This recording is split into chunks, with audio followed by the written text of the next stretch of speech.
আগের একটা ভিডিওতে আমি বলেছিলাম যে কিছু বই কিনেছি বইমেলা থেকে, আমার জন্য না, অন্য একজনের জন্য। তো প্রথম বই হচ্ছে এটা, আনন্দ পাবলিশার্স থেকে কেনা টিনটিনের বই, লোহিত সাগরের হাঙর। টিনটিনের বই তো মানে অসাধারণ লাগে, আর এমন কেউ বোধহয় নেই যে পরিচিত নয়। তো এটা 400 টাকা দাম ছিল।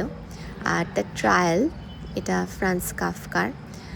বলতে খুবই লজ্জা লাগছে, কিন্তু আমি একটাও গল্প পড়িনি, মেটামরফোসিসও পড়িনি। তো আমার ভীষণভাবে ইচ্ছা রয়েছে এই বছর ওনার কোনো একটি বই পড়ার। ট্রায়ালও পড়তে পারি, মেটামরফোসিসও পড়তে পারি। তো এই বইটার কত দাম ছিল? 250 টাকা দাম ছিল, কিন্তু অনেক ছাড়ে পেয়েছিলাম। তো এই বইটা খুব ইন্টারেস্টিং মনে হলো, একটি ট্রায়ালকে কেন্দ্র করে, কিন্তু খুবই অ্যাবসার্ড জিনিসপত্র রয়েছে। আর এটা হচ্ছে a good girls guide to murder.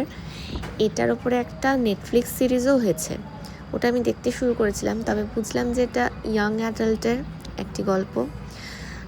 একটা মেয়ে তার স্কুলের প্রজেক্ট হিসেবে একটা মার্ডারকে সলভ করার চেষ্টা করছে।